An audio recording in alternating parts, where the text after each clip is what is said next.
Oke guys, sampai jumpa lagi di channel saya Jong Neil. Kita akan bincang-bincang dalam bahasa Minangnya. Mau tak kosong. Kita akan mau tak kosong coba dendang ya guys. Video kita akan banyak mau tak tentang saya, tentang kehidupan ya guys, tentang kenyataan kehidupan. Selamat menonton, jangan lupa like, subscribe, and comment, dan terus ikuti video dari saya. Semoga menghibur dan dapat berkenan di hati pemirsa semuanya. Selamat menonton teman-teman.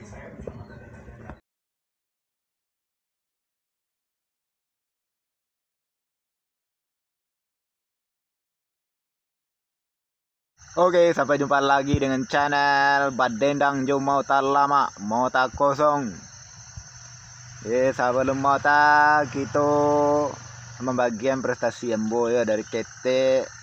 Prestasi terbesar Embo dah yo dibilang pernah juara lomba makan kerupuk loh guys. Dan kedua prestasi Embo adalah pernah diontam bini. Itulah diontam bini dek male menjai guys, itulah. Sebelum mota tuh lihat aku berendang lah agaknya.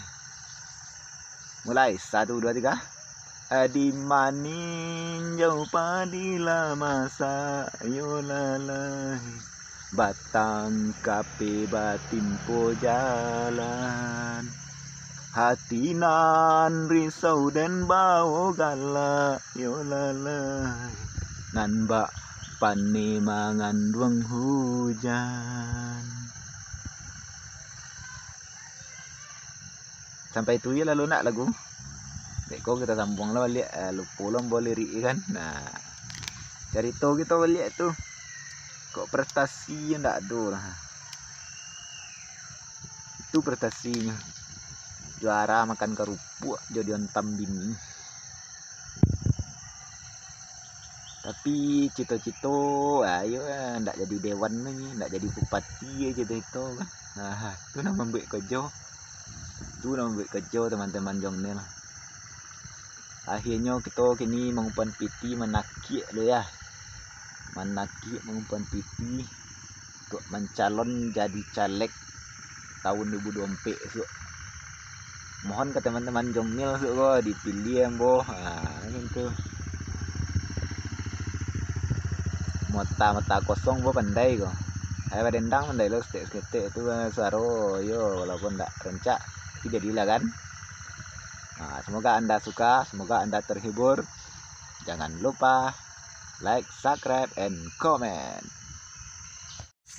Sampai jumpa lagi dengan channel Motor Lama Coba Dendang ya guys. Yo, kita kini di Palak Gatah.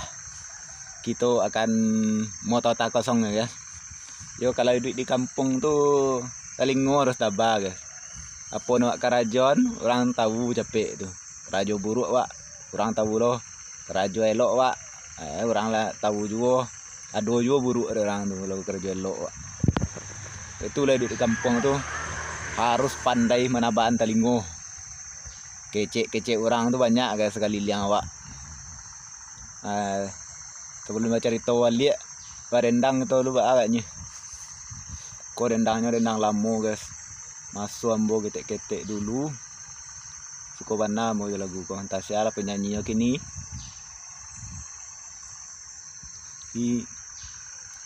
Pandailah pandai menjaga diri dia, karena idui isu akan mati.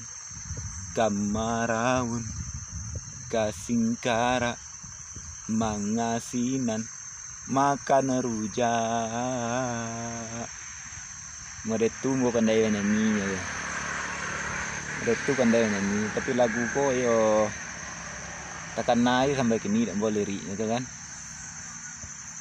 Sampai kau cari tahu lu guys. Kita sambung balik ya. Jangan lupa like, subscribe, share, dan komen. Berjumpa teman-teman Jong Neil.